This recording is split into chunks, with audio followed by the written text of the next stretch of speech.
Hello guys, welcome to the Real Knowledge YouTube channel.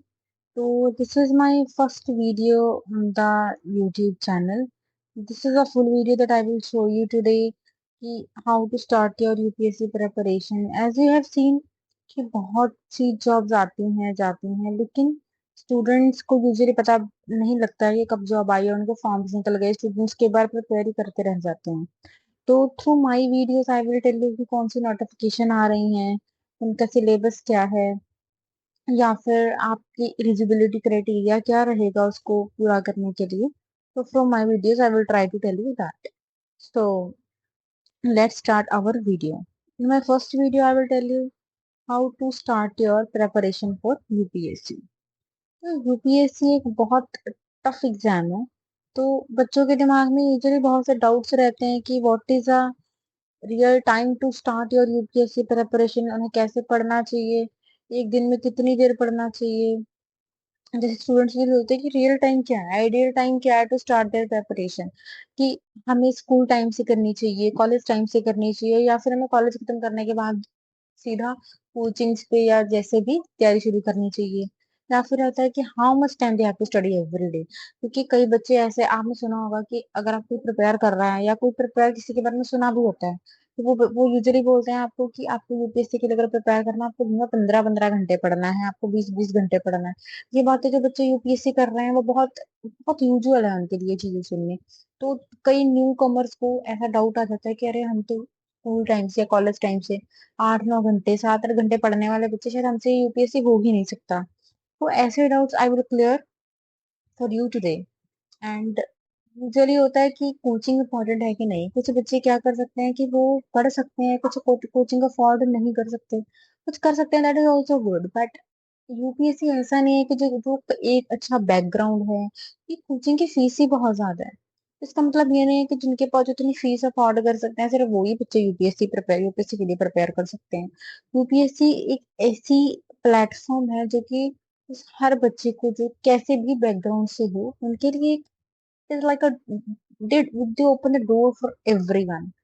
कि किसी को ऐसा नहीं होना चाहिए कि वो कोचिंग से इसी वजह से हुआ। तो आपने देखा भी होगा जब रिजल्ट आता है तो मोस्टली 50 to 60% स्टूडेंट्स वो होते हैं जो बोलते हैं कि हमने कोचिंग नहीं ली, मतलब ऑनलाइन पढ़ते हैं, क्योंकि आजकल यूट्यूब पे भी सब अवेलेबल है।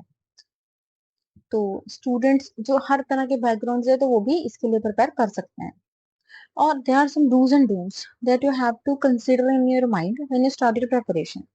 लाइक स्टूडेंट सोचते हैं कि उनको दिन में 15 घंटे पढ़ना है, लेकिन अगर आप साइंटिफिकली भी सोचिए, क्या 15 घंटे पढ़ना पॉसिबल है हर दिन? अगर आप पढ़ भी लिए एक दिन, आपको 15 घंटे के बाद आपके पास कितना टाइम बचा? 8 घंटे। आपको 8 घंटे तो नींद चाहिए ही चाहिए।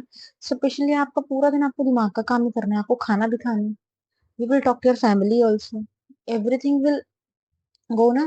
तो आपको क्या करना है, आपको उसका भी तो ध्यान रखना है। 15 घंटे पढ़ ही कैसे सकते हो?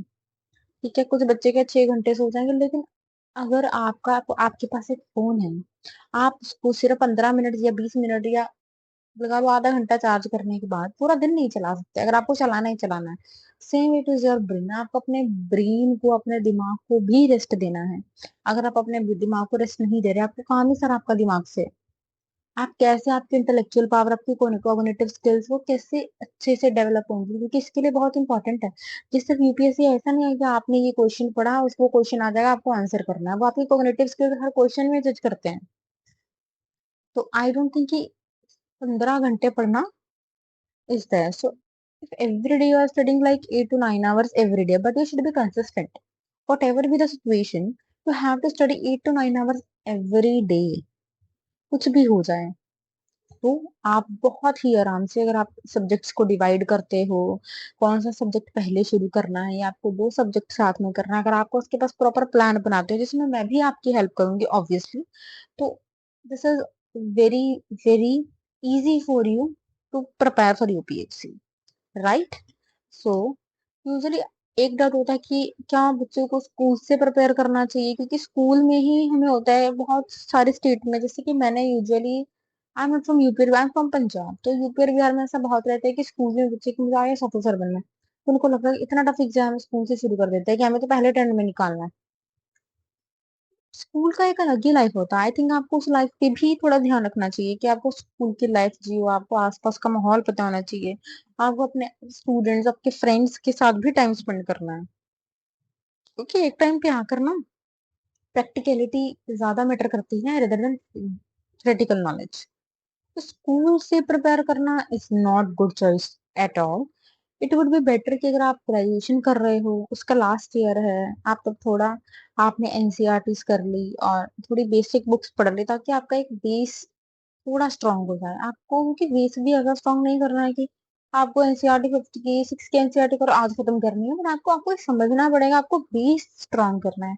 तो आपको जो आप पढ़ रहे हो आपको तो याद नहीं होना चाहिए, उसके बारे में नॉलेज होनी चाहिए कि ऐसा लिखा है और ऐसा क्यों लिखा है। ठीक है। और यूजुअली अगला डाउट होता है कि ओनली कोचिंग ही है जिसके इस माध्यम से आप पेपर क्लियर कर सकते हो, कोचिंग के बिना नहीं कर सकते। बट आपने जब देखा होगा रिजल्ट्स आते हैं, तो बहुत बच्चे ऐसे होते हैं जो अपने गांव से प्रिपेयर कर रहे थे, कईयों के पास इंटरनेट कनेक्शन भी इतना अवेलेबल नहीं था, और कईयों की फैमिली सिचुएशन इतनी खराब थी। जैसे बहुत सारे ऐसे ऑफिसर्स हैं, जो एग्जाम्पल्स हैं, जिनके बारे में हम सुनते हैं कि वो घर से भी दूर हो गए, फैमिलियों ने भी सपोर्ट नहीं किया, but उन्होंने पेपर क्लियर किया फर्स्ट अटेम्प्ट में, सेकंड में। तो कोचिंग से ही होगा, ये नहीं है। क्योंकि आजकल क्या है, सब कुछ ऑनलाइन अवेलेबल है, आपको 200 300 400 में भी कोर्स मिल रहे हैं, then why will you pay 2.5 lakhs for any coaching, right? So एक ऐसा रहता है कि आपको कंसिस्टेंट रहना है। ठीक है। अगर आप कंसिस्टेंट रहोगे, सूनर और later you will clear the exam. मैं जो आपको अपना पर्सनली बताऊंगी, अगर मैं आपको गाइड, अगर आप समझ पाओ, मेरे को गाइड कर पाऊँ, फोकस एक ही रखना चाहिए। हम ना कई बार ऐसा होता है, ये नहीं हो तो ये कर लेते हैं। अरे मैंने तो यूपीएससी के लिए प्रिपेयर किया है, मैं छोटे मोटे एग्जाम पे नहीं कहूँ, दिस इज नॉट, कोई भी एग्जाम में ये ऐसा नहीं है, हलवा नहीं है। हमें समझना चाहिए कि हलवा नहीं है। अगर हम नहीं समझेंगे तो समझाएंगे कैसे? तो शुड बी क्लियर। अगर आपका एग्जाम आज है, अगर आपको पता लग रहा है मेरा एग्जाम आज अच्छा नहीं हुआ, it is okay, find your mistake, open a copy, open your diary, write your mistakes and start preparing. Sooner और later you will definitely clear the exam. But अपना focus, you have to be focused, right? तो मैं भी आपको कुछ books बता रही हूँ। अगर आप यूपीएससी की प्रिपरेशन स्टार्ट कर रहे हो, तो आपको कुछ एनसीईआरटी पढ़ना बहुत जरूरी है, कि आप एनसीईआरटी शुरू कर दो, जिससे आपका बेस स्ट्रांग हुआ। जैसे हिस्ट्री भी हमारी 4 पार्ट्स में डिवाइड है: ancient history, modern history, medieval history, as well as world history, right? So for ancient history you can read the NCERT class 6 7 8. For ninth and 10th you can skip and you can study then 11th and 12th की NCERT. और फिर आप modern India history पे आते हैं, उसमें तो आपको सबको पता होगा, Bipin Chandra is the most famous book there, है ना? तो आप बिपिन चंद्र पढ़ो, अच्छे से पढ़ो। अगर आपको जैसे कुछ लोग हिस्ट्री में वीक होते हैं, मैं भी थी, तो हिस्ट्री में मैं यही बोलूंगी कि हिस्ट्री में आपको क्या करना है, आप हिस्ट्री को पढ़ो लाइक अ स्टोरी। बिल्कुल भी अपने दिमाग पे प्रेशर मत डालो कि मुझे किसी चीज के लिए प्रिपेयर करना है। रीड लाइक अ स्टोरी, आपको बहुत कुछ 80% में भी आपके दिमाग के ऊपर से निकल जाएगा, कोई बात नहीं, इट इज ओके। आपको क्या करना है, एक बार खत्म की उसके बाद दोबारा से शुरू करो, फिर उसको पढ़ो। करते करते जैसे आप 3 4 5 बार पढ़ चुके होगे, आपके कॉन्सेप्ट धीरे धीरे क्लियर करने शुरू हो जाएंगे। आप चाहो तो मूवीज भी देख सकते हो, जैसे मैं आपको बताती हूँ, थर्ड बैटल ऑफ पानीपत है जो, उसके उसका मूवी है पानीपत, आपने देखा होगा, राइट? तो वो वाली मूवी आप देख सकते हो, उसमें आपको बड़े आराम से पता लग जाएगा कि कौन कौन था, क्या बातें हो रही थी। उससे आपको क्या होगा, जो ये मराठास के रिलेशंस का भी आपको पता लगेगा। ये सारी चीजें आपको धीरे धीरे क्लियर होती रहेंगी। सेम वे अगर आप ज्योग्राफी का स्टार्ट कर रहे हो, तो ज्योग्राफी मैं बताऊं बहुत इंपॉर्टेंट है, और मैंने बहुत बच्चे को देखा है, बहुत 80 से 90% बच्चे ऐसे हैं जो कहते हैं ज्योग्राफी नहीं हो रहा। तो ज्योग्राफी के लिए आई विल सजेस्ट 6 से लेके 12 तक की सारी एनसीईआरटी पढ़ डालो। 2 महीने 3 महीने जब आप ग्रेजुएशन कर रहे हैं इस पे दे दो। ये आपको अब लगेगा कि अरे एनसीईआरटी से वी विल रीड, बट मैं बता रही हूँ अगर अच्छे से पढ़ोगे तो एक दिन आप मेरी की बात याद रखोगे कि हमें दीन बोला था। ठीक है। And for economy, economy is like an easy subject, you can, 9th 10th की एनसीईआरटीज आपके लिए बहुत रहेंगी अगर आपका बेस क्लियर नहीं है। लेकिन अगर आपने थोड़ा बहुत भी बेस अच्छे से क्लियर है, तो आप डायरेक्ट 11th 12th की भी कर सकते हो। और उसके बाद जो फिर स्टैंडर्ड बुक्स आते हैं वो तो I will tell you in another video. Okay, अभी आपका जो रहेगा, जब आपको यूपीएससी प्रिपरेशन शुरू करनी है, ये वीडियो सिर्फ उस चीज को ही कंसीडर करते हुए बनाई गई है। ठीक है, इसलिए मैंने इसमें स्टैंडर्ड बुक्स नहीं लिखी हैं। और अगर आप फिर पॉलिटी की बात कर रहे हो, तो पॉलिटी के लिए भी स्टैंडर्ड बुक्स को ही लोग ज्यादा पढ़ते हैं। बट आजकल एग्जाम में ऐसा हो रहा है कि जो एनसीईआरटी है उससे डायरेक्ट क्वेश्चन आ रहे हैं, बिल्कुल बेसिक क्वेश्चन आ रहे हैं। जैसे कई बार ऐसे क्वेश्चन आ जाता है कि व्हाट डज पॉलिटी मीन्स। अभी पॉलिटी मीन्स ये बहुत बेसिक है, आपको सिक्स में या ये सेवन्थ के एनसीईआरटी में पॉलिटी का एक लाइन में, दो लाइन में बताया जाएगा क्या मीनिंग है। तो ऐसे क्वेश्चन डायरेक्ट यूपीएससी में पूछ रहे हैं, तो अब पॉलिटी के लिए एनसीईआरटी पढ़ना बड़ा जरूरी है। सिक्स से ही पढ़नी पड़ेगी सारी की सारी। और ट्राई ट्राई करो कि जब आप एनसीईआरटी कर रहे हो तो उसको एक से दो बार रिवाइज करो। पढ़ते पढ़ते एक बार फिनिश की, फिर सेवन्थ की पढ़ ली, फिर सिक्स की रिवाइज कर ली, फिर एट्थ की पढ़ ली, थोड़ा ऐसे करके आपको उसको रिवीजन करके करना है। और उसके बाद हर जो भी आप मतलब एनसीईआरटी पढ़ रहे हो, जब आप तीन से चार बार पढ़ लो, उसके बाद कोशिश करो उसके नोट्स बनाओ। नोट्स सबके सेम नहीं होते। हम होता है हमें कि स्टूडेंट्स हैं जो आपके कलीग्स हैं, हम उनके नोट्स ले लेते हैं। लेकिन ये कैसे हो सकता है कि जो आपको इम्पोर्टेंट लग रहा है वो उसको भी लगे, या फिर जो उसको हम नोट्स में यूजुअली वो लिखते हैं जो इम्पोर्टेंट है, और सेकंड जो तुम्हें या मुझे याद नहीं रहता वो लिखूंगी ना मैं नोट्स में कि यार ये चीज मुझे याद नहीं रहती, तो मैं इसको साइड पे लिख लेती हूँ। तो वो हम सबका सेम नहीं हो सकता। आपको अपने नोट्स पर्सनली बनाने हैं, अपने नोट्स अलग से बनाने हैं।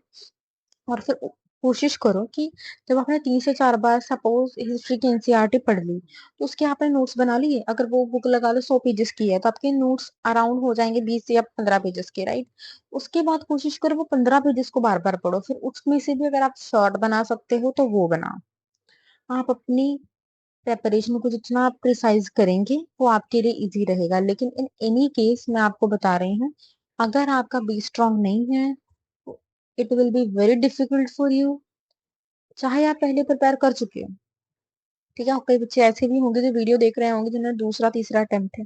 It is okay, but I will tell you, अगर आपको अभी भी पढ़ना है, अभी भी नेक्स्ट अटेम्प्ट देने की तैयारी कर रहे हो, एज वी नो कि हमारा भी यूपीएससी के एग्जाम 2025 का होकर हटा, तो भी आप अभी भी चाहो तो आप एनसीईआरटी से शुरू करो। बेस को अच्छे से करो। कई बार बच्चों को ना एडवांस की प्रॉपर प्रेपरेशन होती है, कि मैंने बच्चे देखे हैं, what about monsoon, they will tell you everything. But अगर उनसे बेसिक चीज पूछोगे तो उन्हें बोला, अरे ये क्या करना है, बट एग्जाम में फिर वही पूछ लेते हैं। वो बेसिक चीज को घुमा के ही पूछते हैं। तो अभी भी आप चाहो, आपको तो टाइम भी कम लगेगा। कंपेरेटिव अगर आप कंपेयर करो, तो आपको न्यू स्टूडेंट से कम ही टाइम लगेगा। चलो, न्यू स्टूडेंट्स को भी फायदा है क्योंकि उनका फ्रेश माइंड है, what ever they will get good, right. तो आप चाहो तो अभी से पहले एनसीईआरटी से बेस बना लो, उसके बाद you can revise your books, because obviously अगर आपने पहले एक से दो अटेम्प्ट दिए, आपके बुक आपके प्रेपरेशन 50-60% हो चुकी है। ठीक है, आप 40% के पीछे बेस बनाओ थोड़ा, और अच्छे से प्रिपेयर करो, क्योंकि एक माइंड सेट ही है। अगर आप अपना माइंड सेट ही बदल नहीं सकते, आपको जब आप देख रहे हो ना कि मेरा एग्जाम मेरी तरीके से नहीं हो रहा है, जो मेरी स्ट्रेटेजी है उससे नहीं है, आपको चेंज स्ट्रेटेजी ना हो। ठीक है, कहते हैं ना, माइंड सेट ही है जो आपको बेस्ट बनाता है फ्रॉम द रेस्ट, राइट। तो आपको ये बातें समझ के ही चलना पड़ेगा। इम्प्रूवमेंट ही होगी जो आपको आगे बढ़ाएगी। और आपकी मिस्टेक आपको खुद समझनी ही पड़ेगी कि मैं ही मुझी में कमी है। जब भी आप ये समझोगे ना, तो आप में इम्प्रूवमेंट आई। कई बार हम ये करते हैं, मुझ में कोई कमी नहीं, मैंने तो सही से पढ़ा था, ठीक है, मुझे तो ये हो गया, मुझे तो वो हो गया। नहीं, ऐसा नहीं होता है। आपको अपने आप में ही गलती निकालनी है और उस गलती को इम्प्रूव करना है। So that's it. अगर आपको मेरी वीडियो पसंद आई और आप ऐसी और इन्फॉर्मेटिव वीडियोस चाहते हो, तो आप प्लीज लाइक करना और कमेंट करना, ताकि मुझे पता लगे कि मेरी वीडियोस आपको पसंद आ रही हैं या नहीं आ रही हैं। और प्लीज जैसे भी मेरी वीडियो लगी हो आपको, उसके बारे में कमेंट जरूर करना। So thank you guys.